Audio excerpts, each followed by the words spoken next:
It lays the predicate and the foundation for the development of a weather satellite that will permit man to determine the world's cloud layer and ultimately to control the weather, and he who controls the weather will control the world. Another week of planet Earth under siege. You want bad news? You came to the right place. Yes, the fun never stops in the planetary asylum. Here's a small sample of breaking reports. Air pollution is likely to raise dementia risk. What's in that air? I'll get to that. PFAS forever chemicals have already broken planetary boundary limits. That sounds bad, doesn't it? It is. Crops and fisheries are crashing. The science community issues their most dire warnings ever regarding the near-term fate of the human race. There's more, so much more. Record-smashing heat, floods, fires, sea level rise, swarms of seismic activity, and subsequent eruptions. There's nothing natural about the so-called natural disasters that are wreaking havoc around the world. Power structure-controlled mainstream media is now fully focusing their programming on silencing so-called conspiracy theorists, aka anyone that does not agree with the official propaganda narrative. Sadly, too many alternative media sources and sites have, in fact, often abandoned credibility with their all-over-the-board posting of anything that they think will get them views. But there are countless completely credible and scientifically verifiable issues that mainstream media is doing their best to hide from populations. And for those that are doing their best to bring such verifiable, thank you for your efforts to sound the alarm while it can still make a difference. Mainstream media is ignoring recent peer-reviewed science reports warning of numerous near-term existential threats. Earth's disintegrating ozone layer, collapse of plankton populations, collapsing fisheries, collapse of insect populations, terrestrial and aquatic, collapse of wildlife populations around the world, well over 70% decline in the last 40 years alone. And about those insects I mentioned a moment ago, 80 to 90% globally. Off the chart current extinction rate, that is 15,000 times the background rate. Translation, that's 1.5 million% of so-called normal, and there's nothing normal about that. How many species are going extinct every single day? 200 to 300, a figure of nightmares. Food crops are also collapsing all over the world. And all this is only scratching the surface of the converging catastrophes that are closing in on all of us. And what's U.S. mainstream media pumping out? Non-stop scripted political nonsense.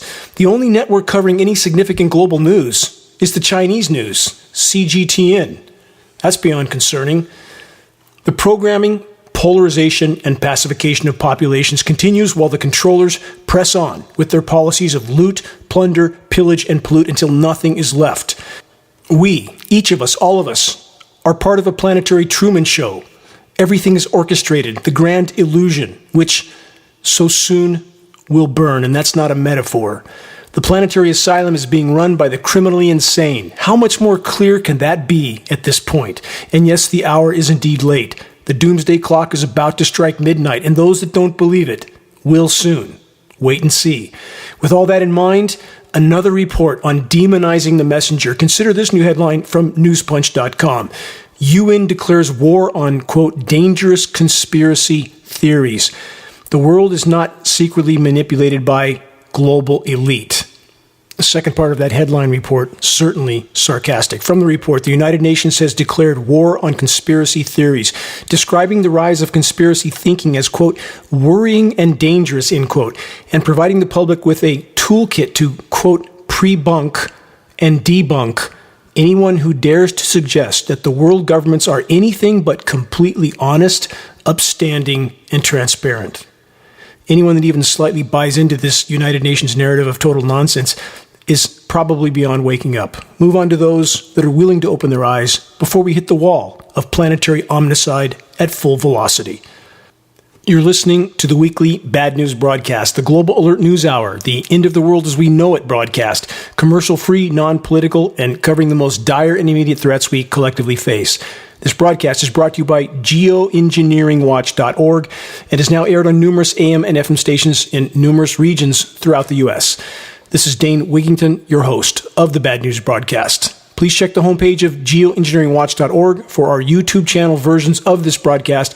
We hope you will subscribe to our YouTube channel, click the bell to get notifications of our new videos. Likes, comments, and sharing helps us to get this broadcast out to new listeners. Also, our groundbreaking documentary exposing global climate engineering operations titled The Dimming, available to view for free on the homepage of geoengineeringwatch.org. Please help us to expand our voice, and in doing so, help us more effectively to sound the alarm. Again, our website, geoengineeringwatch.org, the largest and most visited source in the world on the subject of covert climate engineering operations.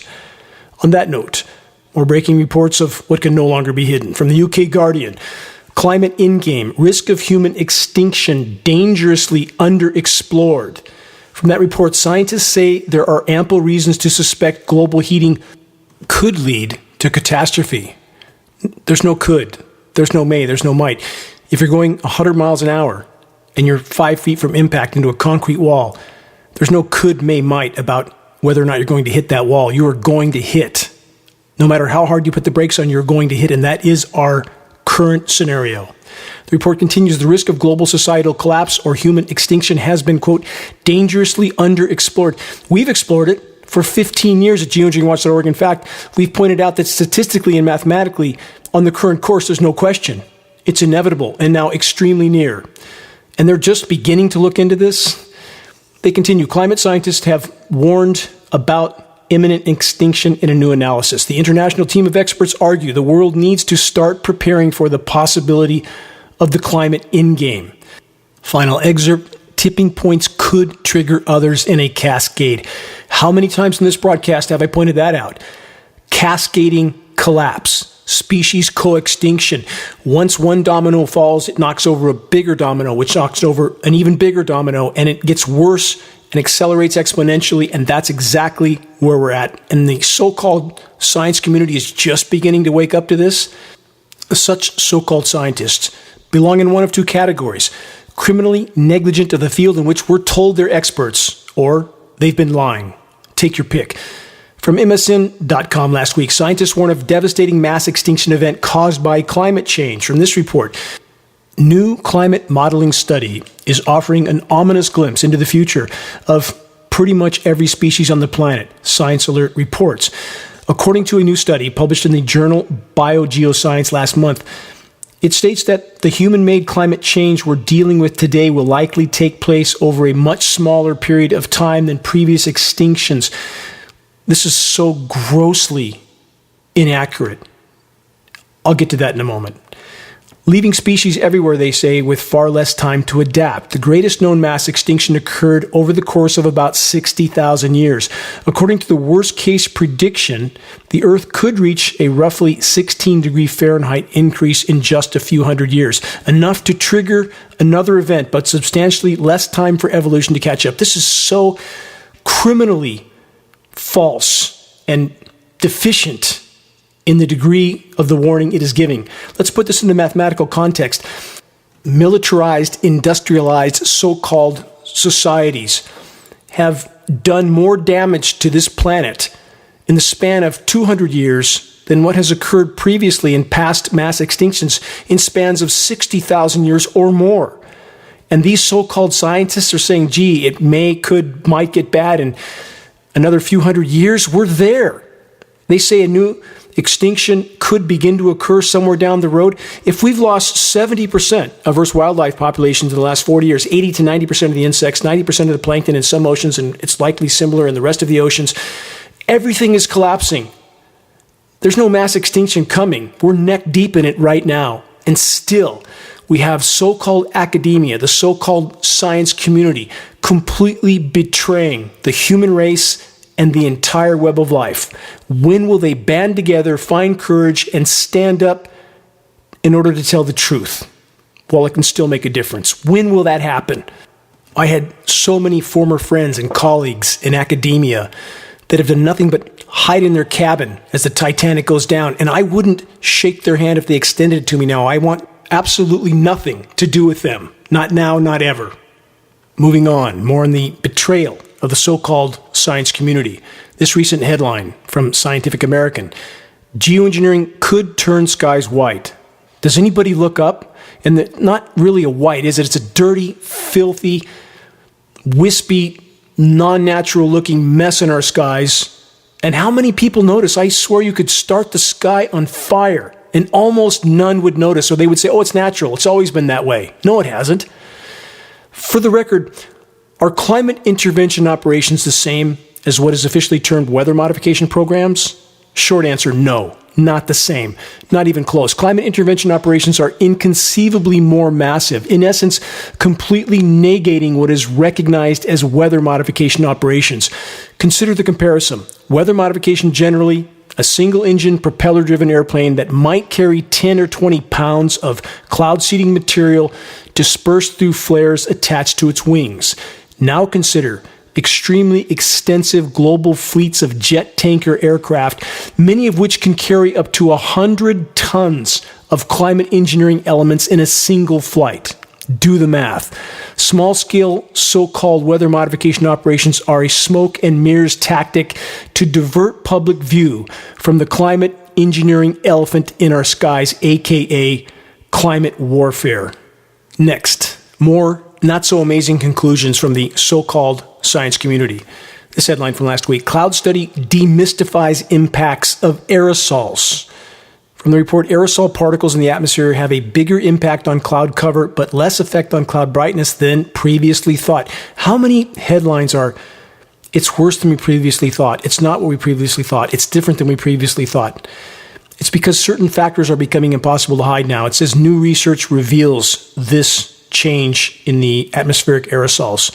Atmospheric aerosols are increasing due to human activities, they say. Again, I ask, does it take a team of so-called scientists to reach such a conclusion? The human race is burning up to 100 million barrels of carbon fuel every single day, while geoengineering jet aircraft crisscross our skies, spewing out tens of millions of tons of toxic climate engineering elements annually. And then there is the downstream consequences of all this, like the climate engineering fueled forest incinerations that are accelerating exponentially all over the world. And it takes a team of so-called scientists to tell us human activity is increasing the amount of toxic filth in our skies? What a revelation.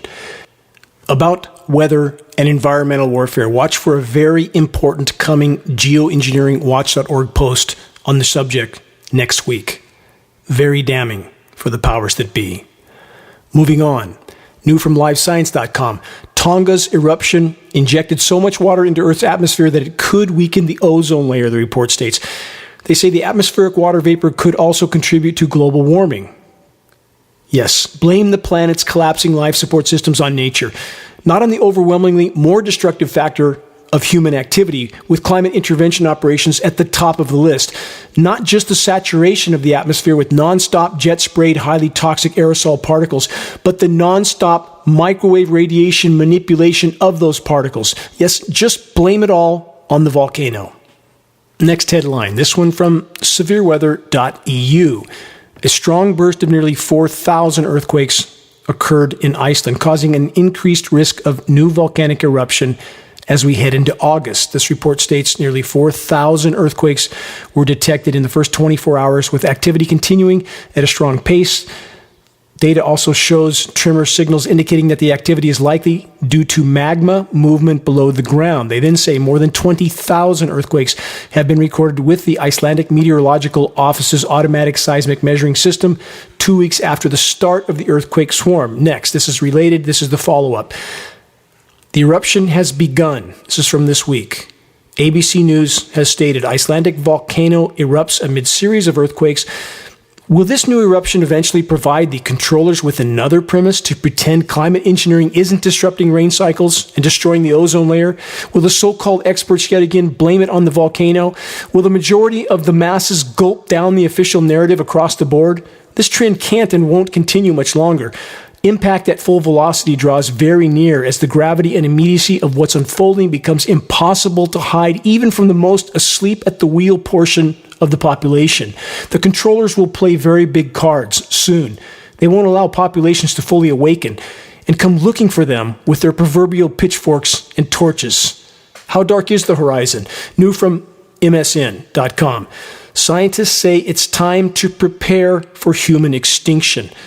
And I know how many people, so-called alternative media truth tellers, that claim anyone who says there's anything this bad going on is just an alarmist. They've said that for how many years, and how bad has it gotten since? How much faster is it getting bad now than ever before? And yet you have those who simply label anyone who tries to point out how dark the horizon is as an alarmist. Or you have the other side of the fence, the mainstream media side of the fence, that labels anyone who disputes the official narrative a conspiracy theorist. Is either narrative pusher better than the other? I think not, but I'll leave it up to the listener to decide. And about the data presented on this broadcast, all I have ever asked is for the listener to make up their own mind, but only after honest, objective investigation without bias, preconception, or programming. We must view the horizon through a clear lens, not a colored one. The report continues, the world needs to prepare for human extinction because of climate change, according to a shocking new study. Of course, the climate intervention elephant in the equation, never mentioned. No surprise. They continue, scientists say global warming could become, might, catastrophic. It's not there already. For humanity, they say, if temperatures rise by even more than they are predicted to, or if heating sets off chains of events that have not yet been predicted. We have named these feedback loops at geoengineeringwatch.org again and again and again in the climate science community, so-called climate science community, pretending that they're just waking up to this. And as far as the temperatures go, the whole narrative that we are trying to stay below 1.5 degrees C is a complete fabrication. Based on frontline data, we are likely well past 3.5 degrees C now. We are likely well past the threshold at which human beings have existed on this planet. And no, that doesn't mean we die overnight, but things are dying at blinding speed, at a speed never before recorded in the history of the planet. And the dive is accelerating radically. It continues, a team led by Cambridge University academics in the UK say we should prepare for horror scenarios ranging from the loss of 10% of the world's population to the end of human life on Earth. The researchers say the consequences of more than 3 degrees C of warming compared with pre-industrial times have not been explored well enough. Again, we are likely past 3.5 degrees C now. The team wants new research to focus on the, quote, 4 horsemen of the climate endgame: famine, malnutrition, extreme weather, and conflict, and vector-borne diseases. Again, let's plug climate intervention operations and the atmospheric spraying into this equation. They can distribute whatever they want, including biologicals and the elements we already know conclusively that are falling down through the air column due to climate intervention operations are unimaginably toxic. Each element by itself unimaginably toxic. And when you combine these elements, you have synergistic toxicity. The overall toxicity can increase by as much as 10,000%. That's 100 times worse. We have peer-reviewed science study to prove that in the case of aluminum and mercury. Combine those two elements and toxicity can increase as much as 10,000%. And we don't even have science study when you start to mix all these other elements into the equation. It's a wonder any of us are still walking and talking. But for how long will we be? As biosphere implosion accelerates, what are the controllers up to? This headline from last week, Senate votes to add Finland and Sweden to NATO. That didn't take long. Put this under the category of desperate controllers circling their wagons as collapse unfolds.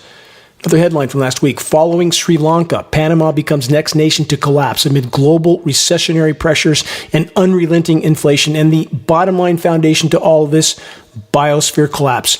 Nature formerly provided 75% of all global GDP for free. No more. And then there's this foundational issue of not enough water. No water, no life, total collapse. It's not just Lake Mead and Lake Powell, Lake Shasta, Lake Oroville. Water bodies all over the world are going dry, while other regions are being drowned in biblical scale deluge. That's the hallmark of climate intervention operations, drought deluge scenarios. Global power structures and the climate engineers control the spigot. They decide where it will rain, how much, and how toxic that rain will be. About Texas. This headline from the Texas Standard. As water becomes black market south of the border, experts say scarcity could impact Texas border communities. How come nobody can summon the courage to say will? They always have to say could, may, or might. Here's an excerpt from this report. Experts working near international water reservoirs on the border say that the severe drought occurring throughout the American West and northern Mexico may soon have dire effects across South Texas as well. It's already happening. Climate intervention operations continue to be the crown jewel weapon of the military-industrial complex, the weapon with which they can bring populations to their knees without those populations ever even knowing they were under assault. It's just blamed on nature. The reality of climate engineering, aka weather warfare, is scientifically indisputable. Anyone that's not clinically blind should be shocked by what they witness in our skies, and thankfully, finally, many are beginning to look up. It's been a team effort with all those in the field. They're doing everything they can to help spread fires of awareness and to stoke those fires until they merge into a blaze that cannot be extinguished by the media controllers and their central bank puppet paymasters. Factors that must be overcome by those still clinging to denial. Cognitive dissonance, the state of having inconsistent thoughts, beliefs, or attitudes, especially as relating to behavioral decisions and attitude change. Again, we must clear the lens through which we see the world. Normalcy bias, the tendency for people to believe that things in life will continue to go on the way that they have. Good luck with that. And let's not forget this, Stockholm Syndrome. People develop positive feelings toward their captors or abusers over time. Translation, Big Brother governments. Or perhaps another part of the problem is this, from the UK Guardian, air pollution is likely to raise dementia risk, find UK government experts. From that report, cognitive decline in older people is more likely to be accelerated by exposure to emissions, finds review of 70 studies. They say air pollution is likely to increase the risk of developing dementia. A government research group has said studies are split over which pollutant is most associated with these effects. That's really astounding, isn't it? Especially since the UK government fired the world's most recognized researcher on aluminum toxicity, who published peer-reviewed reports proving that without aluminum in the equation, there would be no Alzheimer's or other related neurological diseases in the normal human lifespan of 100 years. And they, i.e. the controllers, fired this world-renowned aluminum toxicity researcher, Dr. Chris Exley, and his entire team gone with him. So with all that in mind, is it any wonder that so-called academia just can't figure out which pollutant is causing the core of the problem with neurological diseases like dementia and Alzheimer's? We are living in a circus of insanity and total criminal corruption. And all of it's turning the planet into a toxic waste dump. With that in mind, let's add this newly published science study. Outside the safe operating space of a new planetary boundary for PFAS chemicals, aka the forever chemicals, the kind that never go away. So here's the bottom line translation. The human race has permanently polluted the planet. And about the business as usual toxic waste dumping in our oceans, this is new from the LA Times. It's even worse than they thought. What a surprise. History of DDT ocean dumping off LA coast, even worse than expected, EPA finds. Federal regulators concluded that the toxic waste that was dumped in the deep ocean near Catalina Island could be far worse and far more sweeping than what scientists had anticipated. Again and again and again.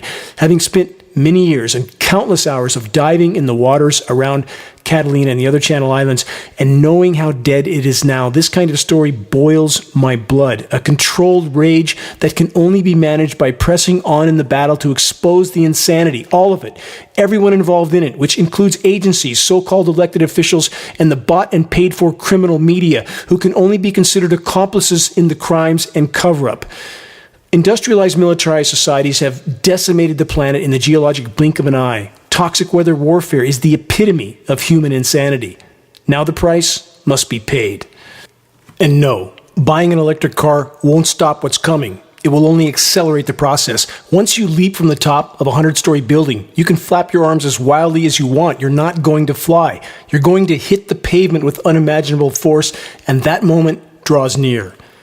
Let's cover more reality headlines, and labeling it as doom and gloom and pretending it isn't so won't make it go away. From last week, California water futures hit record high on worsening drought. Climate engineers can shut the water off as long as they want, exactly as Geoengineering Watch said, for a decade and a half if climate intervention operations weren't stopped, and they weren't. This report states, quote, California is several years into one of the worst droughts in state history, sending the price of water across the Golden State to record highs. False, false, and false. Not several years into the drought, about 20 years in, not one of the worst droughts in state history, but the worst drought in at least several millennia, based on paleo data. And about the golden state, not anymore. Now the scorched, dead, and dying state. Next, from highcountrynews.com, the U.S. West's forever fire season, how climate change makes wildfire more likely to happen all year round. What is fueling wildfires more than any other factor around the globe is climate intervention operations. Please do not believe me. Please actually investigate what climate intervention operations are specifically doing to further fuel epic wildfires. Search the engineering wildfire section on the homepage of geoengineeringwatch.org for many reports, or search this specific report, one of our most important ever. Wildfires serve geoengineering agenda. Moving on, this report issued last week from the UK Guardian. Soon it will be unrecognizable. Total climate meltdown cannot be stopped, says expert. From this report, blistering heat waves are just the start. We must accept how bad things are before we can head off global catastrophe, according to a leading UK scientist. The publication of Bill Maguire's latest book, Hothouse Earth, could not be more timely. The report says Maguire, who is a member of the UK government's Natural Hazard Working Group, takes an extreme position. Really? Not so much. And then goes on to state how bad things will be by 2050. They then say, as to the reason for the world's tragically tardy response, Maguire blames a, quote, conspiracy of ignorance, inertia, poor governance, and obfuscation, and lies by climate change deniers that has ensured that we have sleepwalked to within less than a half a degree of the dangerous 1.5C climate change guardrail. Maguire then states, soon, barring some sort of miracle, we will crash through it. Let's stop there. Who's lying and denying, Mr. Maguire? Perhaps you should take a good long look in the mirror. First, we crashed through the proverbial guardrail 2 decades ago or more. We don't have till 2050 or 2040 or 2030 or likely even 2025 before things get very, very bad. Next, based on unfiltered frontline temperature data, we are already past 3.5 degrees C of warming. And finally, there can be no legitimate discussion about climate anything without first and foremost addressing the climate engineering issue. For our new on-air listeners, you're listening to the weekly installment of Global Alert News, the Bad News Broadcast, installment number 365, August 6th, 2022. This is Dane Wigington, your host. Global Alert News is brought to you by Geoengineeringwatch.org, the largest and most visited website in the world on the subject of climate intervention operations, known as geoengineering. The commercial-free, non-political Global Alert News Hour is now broadcast on AM and FM stations in Florida, Texas, 2 stations in San Francisco, Sacramento, San Diego, 2 Colorado stations, including Denver, Portland, Phoenix, Santa Cruz, Tucson, Arizona, San Bernardino, California, Las Vegas, Nevada, Washington State, Alabama, New York State, and more to come, if all goes as planned. Geoengineeringwatch.org wishes to express our deepest gratitude to those that have helped us expand our reach and our voice in this desperate last-hour effort to sound the alarm. In regard to sounding the alarm, please help us to share the groundbreaking documentary, The Dimming, which fully exposes the climate engineering atrocities. The best way to share is by circulating the direct link to The Dimming by email, directly from the homepage of geoengineeringwatch.org. Sharing directly helps us to overcome social media censorship. When viewing our YouTube channel of The Dimming or Global Alert News or any other geoengineeringwatch.org video or YouTube, please subscribe, share, and comment, all of which helps us to circulate critically important data to a much wider audience. Final footnote. Geoengineering Watch awareness-raising materials can be found on our homepage. Our only goal is to provide activists what they need to move this fight forward.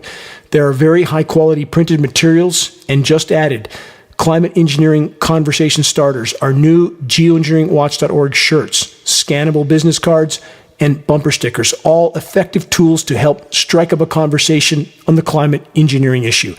Doing so is the first and most important leap we can make toward getting the as of yet uninformed to look up. Waking the masses to the climate engineering onslaught is the great imperative of our time. If we can expose it, we can stop it from the inside out as we awaken our military brothers and sisters to what they're participating in, i.e. their own demise and ours. Back to reality, or rather, the planetary Truman Show. From the South China Morning Post, this, Pelosi, Taiwan, and climate. Why military conflict might be good for the planet. Let's ponder that headline for a moment. How might it be good? by cutting consumption. That's what this article states. Certainly true. After a nuclear exchange, subsequent societal collapse, and the meltdown of 440 nuclear power plants, no humans, no consumption. Simple. For those that are still wondering how the global controllers think, there it is. Not just the controllers from one country or another. It's a collective. No matter what surface conflicts there may be between nations, orchestrated or not, all global governments are actively or passively cooperating with climate engineering operations, along with the other major disruption that starts with a C, which I'm not allowed to mention, and lots of other similar subjects on the same theme. About that war being good for the climate bit, let's add this from topwar.ru. U.S. may supply Ukraine with depleted uranium ammunition. Wow, what a great idea. Let's just spread DU all over the globe with the radioactive half-life of 4.5 billion years with a B. Forever. And about the U.S. military contaminating everything they touch, including the water for our own military brothers and sisters, this. At least 12 military bases contaminating water supply with toxic PFAS chemicals. That's the forever chemicals that don't break down. Report states dangerous levels of toxic PFAS chemicals are contaminating water supplies in areas around at least 12 military bases. New Department of Defense testing has revealed drawing concern from public health advocates that the Department of Defense is not doing enough to protect the public. They don't do anything of significance to protect our own troops. Why would they care about the public? The population and the spent troops are nothing but a liability to those in power. The proverbial, quote, useless feeders, in the words of Henry Kissinger. Who's running the asylum? Men just like him. Question: why would so much of the population blindly believe whatever they're told by such a power structure, with such individuals running it? When will the blind cooperation and order following stop? Here's the bottom line. Biosphere collapse has beat the controllers to the intersection. They are now more desperate and dangerous than ever. Countless factors are already far past the breaking point. Big shoes will drop soon. Count on it. More headlines from the front lines. Marine heat waves have devastating impacts on marine life in the tropical Western and Central Pacific Ocean region. Half-truth, the marine heat waves are killing ocean life all over the globe, along with contamination of every imaginable form, and the destroyed ozone layer, direct result of climate engineering, which is killing plankton, the foundational food source in the oceans. Oceans die, we die. Very simple.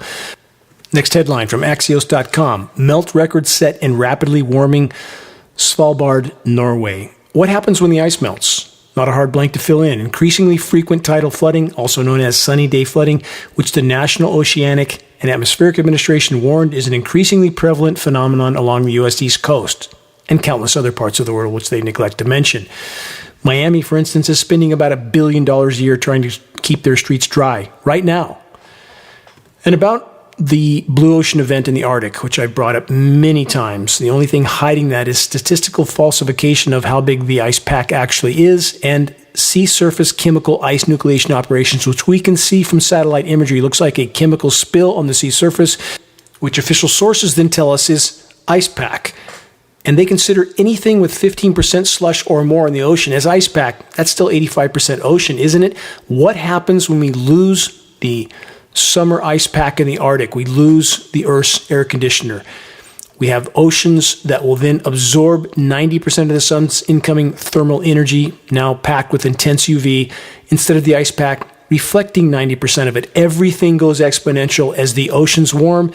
The massive methane deposits on the seafloor thaw, release, enter the atmosphere, and we are on track for Venus syndrome. Climate engineering, in the attempt to mask what's happening in the Arctic, has only further fueled the process, altering upper-level wind currents, which has altered ocean currents, which has pumped warm water into the oceans, melting the ice from the bottom up as well. Same thing happening in Antarctica.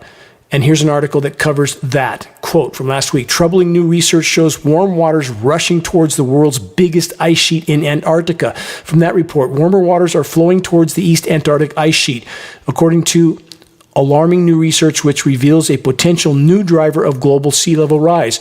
The research just published in Nature Climate Change shows changing water circulation in the Southern Ocean may be compromising the stability of the East Antarctic ice sheet. There's no may, there's no could, there's no might. It's melting it from the bottom up.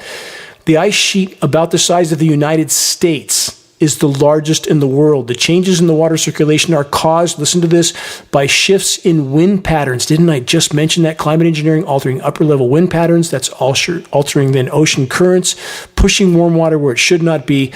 They say, and this is linked to factors including climate change, no mention of climate engineering, no surprise. The resulting warmer waters and sea level rise may damage marine life and threaten human coastal sediments. There's no could, no may, no might. It's a given. We have a completely bought and paid for, honorless so-called science community that if they don't find their courage, band together, stand up, and tell the truth while it can still make a difference, we will soon have nothing left to salvage. And for the record, right now, there is all-time low Antarctic sea ice. Do you think we would see a headline somewhere? But no, we don't. Just a constant scripted three-ring circus of political idiocy. Moving on. Rivers drying up again all over the globe, not just the Colorado. It's only one of countless primary water sources that are being dried up by climate intervention operations. This new headline from last week, Europe's Rhine River at dangerously low levels, centimeters from shipping disruption. The controllers are tightening the noose from every conceivable direction. Climate intervention operations are core in this equation. But wait, we just need more technology and biological engineering to save us, right? This headline, new study finds ocean viruses may help reduce climate change. Really? They say researchers at Ohio State found a new way to mitigate climate change may come from observing viruses in an unlikely sea creature, plankton. The study, published in the journal Science, states plankton with certain viruses can steer carbon dioxide from the atmosphere to permanent storage at the bottom of the ocean floor. Researchers can find which specific viruses induce this process to reduce carbon pollution in the ocean. Let's stop there. Where does the insanity end? We've already lost 90% of the plankton in the Atlantic, likely similar figures in other oceans. Climate engineering has destroyed the ozone layer, which is releasing intense UV radiation, which is killing plankton all over the globe. No plankton, no people, and we're going to infect what's left with some genetically engineered virus? Is there any sanity in the whole of academia? Is there any honor left at all? We had a perfect planet, a miracle planet, and so-called science and technology is going to keep fixing it until virtually everything is dead, including us. Not somewhere out on the horizon, but far sooner than almost any are willing to face. The entire matrix of militarized, industrialized society is a training ground to morally bankrupt societies.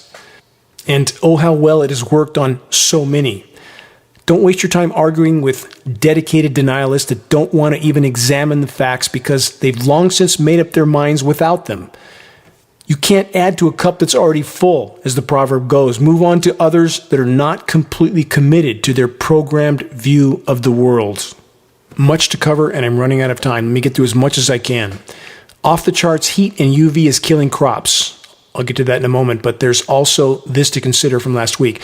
90% of Earth's soils at risk by 2050. About that headline, no need to worry. If the human race remains on the current course, our species will have already gone extinct 2 decades or more before 2050. Don't think that's possible? Wait another year. You will. From the UK Guardian, falls in Europe's crop yields due to heat waves could worsen price rises. Not just the heat, it's the UV, it's the lack of humidity, all of which is directly connected to the climate engineering onslaught. Report states from Spain to Hungary, output of staples such as corn is forecast to fall, adding to impact of Ukraine's war on food security. Ukraine's, for the most part, an excuse. The biosphere is imploding. Next headline, extreme heat waves expected to intensify as global temperatures rise, says expert. It'd take an expert to tell us that. Next, how well can weather experts predict unprecedented heat waves? Not a prediction, scheduled and manipulated. Next headline, extreme heat waves may be our new normal thanks to climate change. Is the globe prepared? Answer no. And again, climate engineering core to the most intense heat waves, ionosphere heater-created heat domes. Doesn't mean the planet's not warming, it's in total meltdown, but it's even worse under these heat domes that are being used by the climate engineers to manipulate upper-level wind currents and thus precipitation.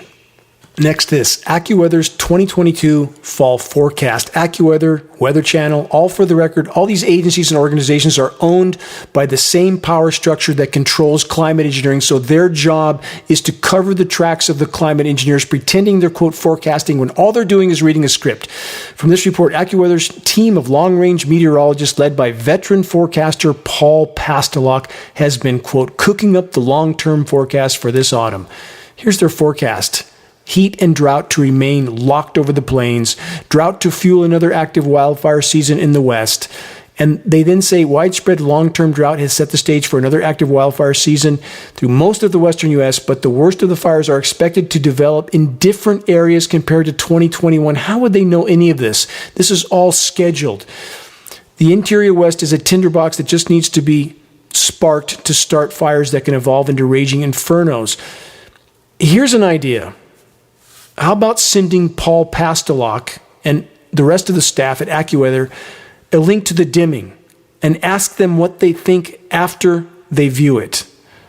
Again, the dimming documentary link can be found on the homepage of geoengineeringwatch.org. And please let us know at geoengineeringwatch.org what Pastelok or any of his staff say in response, or if they respond at all, which I would doubt. But sending them a link to the dimming makes them more accountable once climate engineering is fully exposed, and it will be, one way or another. Climate engineering continues to fuel epic wildfires. Search the engineering wildfire section on the homepage of geoengineeringwatch.org and this report, Wildfires Serve Geoengineering Agenda. About the fires last week, McKinney Fire explodes in Northern California. This new large fires burning in Oregon, closed section of Pacific Crest Trail. 19 wildfires were ignited in Oregon last week and due to over 900 lightning strikes. Lightning strikes directly related to the electrically conductive particles being sprayed into our skies by climate engineering. Next, this from SmithsonianMagazine.com. Our forests can't handle this much stress. A new study suggests that climate change is making life more difficult for forests to adapt to new stresses on the environment. If forests can't recover quickly after disasters, their ability to mitigate climate change may also decline. No may, no could, no might, potentially spurring even more dangers to forests. That's called the feedback loop. Trees play a crucial role in balancing the impact of humans on the planet, sucking up about a third of the carbon emissions. Not anymore. According to the study, droughts and extreme weather like those facing Europe right now are becoming more common and more severe. Just Europe? How about regions all over the world? What's not being drowned in biblical scale deluge is being dried out and incinerated. Climate intervention operations are inseparable from both drought and deluge scenarios. Also, about the death of our forests, search this report. Dying of the trees, the climate engineering nightmare continues. Again, I feel compelled to state that our war against nature is a war against ourselves. As hard as what I'm about to say may be to digest, what matters is this: is it true? Has the human race taken as a whole behaved exactly as a parasite? From Futurism.com, this astrobiologist suggests the Earth itself may be an intelligent entity. The researchers point to evidence that underground networks of fungi can communicate to suggest that large-scale networks of life could form a vast invisible intelligence that profoundly alters the conditions of the entire planet. Could that be true? During my years of working in the forest alone and in solitude, desperately trying to restore the damage done by devastatingly destructive logging, I've experienced circumstances that I can't explain. Situations that absolutely should have been my final moment. But it wasn't. I was spared. Again and again. Loggers leave a twisted mess of leaning, tangled, dead, and dying trees behind. For the forest to begin recovery, this tangled web must be cleared. I've been falling dead trees since I was 12. My father was an arborist. When working alone in the forest, I all too often move at a borderline reckless pace in my desperate motivation to free the forest from what the logging has done to it. On more occasions than I can chalk up to chance and unbelievable luck, I've had towering dead trees slip the stump as I was falling them.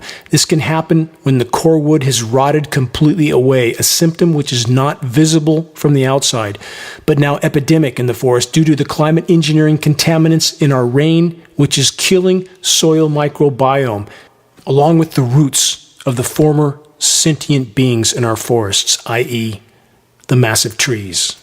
When my chainsaw hit the unseen rotting core, and with the pressure from other surrounding leaning trees, the tree above me is violently ripped off the stump. I've had such moments alone in the forest when 5 tons of dead tree trunk is coming down directly on top of me. At that millisecond, I felt to my core that I had just made my last mistake. I had met my end. Yet, somehow, as I fell back and hit the ground, the massive falling tree deflected, leaving a 3-foot deep crater only inches from my legs and lower extremities. My mental images of this event and others like it are crystal clear. I can't explain them. I won't try. But all I could think of for an hour or more as I laid on the ground trying to comprehend what I had just experienced, what had just saved me? The Creator? The Great Spirit? Did the planet somehow know that I was expending my life's energy in the desperate attempt to help her recover? How did this massive tree deflect a millisecond before crushing me? I don't own my life. I owe it to the whole, more times than I can remember. Bonus time, which I fully intend to utilize till my last breath. We're here for a reason, each and every one of us, and that reason is to make a difference. The Native Americans, my ancestors, the Choctaw, and others, understood at their core, if the planet dies, we die. John Hollowhorn of the Oglala Lakota said this so long ago. Someday the earth will weep. She will beg for her life. She will cry with tears of blood. You will make a choice if you will help her or let her die. And when she dies, you will die. The only chance we have of changing course is to summon the courage to face the full fury of the unspun truth head on. The controllers are more desperate and dangerous than they have ever been. They will continue to play ever bigger cards, and they hold many. If the masses could be fully awakened, we could, even at this late hour, alter the equation. We could trigger a shockwave around the world. This effort will take all of us. It cannot be done by a few on behalf of the many. Every single day counts at this point. We hold more power than we can ever imagine, but we must choose to use it. Sitting the bench will not win this war. Sharing credible data from a credible source is key. Check the activist suggestions link on the homepage of geoengineeringwatch.org to learn specific details on how you can help to move this fight forward. Make your voice heard. Make every day count. Face to the wind. Never surrender, ever. Until next week, this is Dane Wigington from geoengineeringwatch.org.